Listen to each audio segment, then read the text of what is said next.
¿Anunciar el Evangelio es para nosotros una carga o es un privilegio? Vamos a hablar un poco de este tema en este video.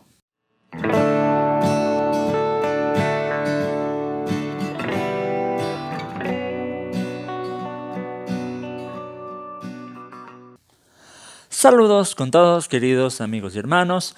Mi nombre es Hugo Vázquez, bienvenidos a Cibersaulo, mi canal. En esta ocasión continuamos con una serie de videos que hemos estado haciendo acerca de la epístola a los Efesios. Hemos tratado de recorrer todos los textos de la epístola a los Efesios y en esta ocasión vamos a hablar acerca del tema de anunciar el Evangelio. En pasajes anteriores de Efesios, el apóstol Pablo nos habló mucho de los privilegios que nosotros tenemos como parte del pueblo de Dios, como parte de la iglesia, pero esos privilegios vienen también con una responsabilidad. Es la responsabilidad de llevar la buena noticia a las demás personas. En el pasaje que vamos a leer hoy, el apóstol Pablo nos cuenta y nos habla un poco de lo que para él significaba la predicación del Evangelio. Para eso vamos a leer en Epístola a los Efesios el capítulo 3, los versículos desde el 1 hasta el 13. Dice el apóstol Pablo: por esta razón yo, Pablo, prisionero de Cristo Jesús, por el bien de ustedes los gentiles, me arrodillo en oración. Sin duda se han enterado del plan de la gracia de Dios que Él me encomendó para ustedes, es decir, el ministerio que me dio a conocer por revelación, como ya les escribí brevemente. Al leer esto podrán darse cuenta de que comprendo el misterio de Cristo. El misterio que en otras generaciones no se les dio a conocer a los seres humanos, ahora se los ha revelado por el Espíritu a los santos apóstoles y profetas de Dios. Es decir, que los gentiles, junto con Israel, son beneficiarios de la misma herencia, miembros de un mismo cuerpo y partícipes igualmente de la promesa en Cristo Jesús mediante el Evangelio. De este Evangelio llegué a ser servidor, como regalo que Dios, por su gracia, me dio conforme a su poder eficaz. Aunque soy el más insignificante de todos los santos, recibí esta gracia de predicar a las naciones las incalculables riquezas de Cristo y de hacer entender a todos la realización del plan de Dios, el misterio que desde los tiempos eternos se mantuvo oculto en Dios, creador de todas las cosas. El fin de todo esto es que la sabiduría de Dios, en toda su diversidad, se dé a conocer ahora por medio de la Iglesia, a los poderes, autoridades en las regiones celestiales, conforme a su eterno propósito realizado en Cristo Jesús, nuestro Señor. En Él, mediante la fe, disfrutamos de la libertad y confianza para acercarnos a Dios. Así que les pido que no se desanimen a causa de lo que sufro por ustedes, ya que estos sufrimientos míos son para ustedes un honor. De todo este pasaje que hemos leído, vamos a desprender unos 5 principios acerca de la predicación del Evangelio. Y lo primero es que tenemos una gran responsabilidad, como yo lo había mencionado.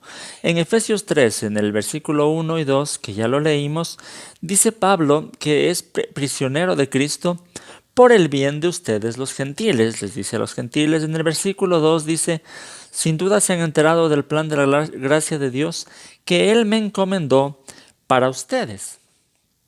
Vemos que el apóstol Pablo, cuando escribía esta carta, se encontraba prisionero, probablemente en Roma, como ya lo hemos comentado anteriormente, pero él sabía que el propósito de sus prisiones era precisamente por predicar el Evangelio. Por eso a él no le importaba estar prisionero, porque estaba consciente de que eso era para el bienestar de las personas a las que se le encomendó predicar el Evangelio. Él estaba consciente de la misión que Dios le había dado. Sabía que la misión era una responsabilidad directa de Dios, y nosotros sabemos que eso no es solamente para el apóstol Pablo, sino que es para todos los cristianos. Y deberíamos tomarnos con la misma seriedad que él se tomó.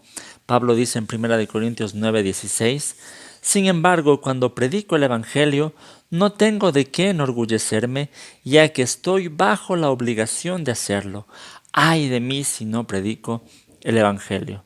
Podemos ver ahí la seriedad con la que se tomaba el apóstol Pablo la predicación del Evangelio. Lo segundo es que tenemos un gran privilegio. Si bien es cierto, tenemos una gran responsabilidad, pero también tenemos un gran privilegio. En los versículos 7 y 8 dice Pablo que de este Evangelio llegué a servidor como regalo que Dios me dio por su gracia. En el versículo 8 dice, aunque soy el más insignificante de todos los santos, recibí esta gracia de predicar a las naciones. En estos versículos podemos ver que para Pablo el hecho de predicar el Evangelio era un privilegio, era un regalo que Dios le había dado por su gracia. Sabemos que Pablo nunca se consideraba digno de ser un servidor de Dios. Para él eso siempre fue un regalo. La pregunta que deberíamos hacernos es, ¿nosotros estamos conscientes de que poder servir a Dios predicando el Evangelio es un privilegio? Puede ser que a veces no nos damos cuenta de que si no fuera por la gracia de Dios, no podemos ni siquiera tener vida, peor aún tener salvación. Entonces es solamente por la gracia que hemos recibido de Dios. Lo tercero que podemos ver aquí es que también tenemos una gran dificultad. Tenemos una gran responsabilidad, tenemos un gran privilegio, pero al mismo tiempo es una gran dificultad también.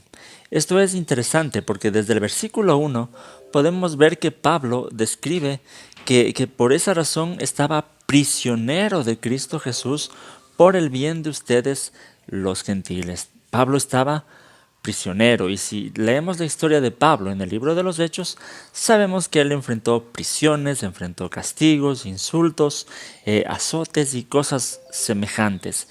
Pero más adelante él comenta en el versículo 13, así que les pido que no se desanimen a causa de lo que sufro por ustedes, ya que estos sufrimientos míos son para ustedes un honor. Pablo estaba consciente de que sus sufrimientos también eran un privilegio y eran parte del propósito de Dios de predicar el Evangelio. Hoy en nuestro tiempo nosotros tenemos una gran ventaja. Ya nadie nos va a meter presos, nadie nos va a azotar por predicar el Evangelio. Sin embargo, seguiremos enfrentando dificultades. Mucha gente nos va a ofender, mucha gente nos va a insultar por nuestras creencias, mucha gente incluso se alejará de nosotros. En este tiempo es preocupante que hay todo este tema de ideológico que surge,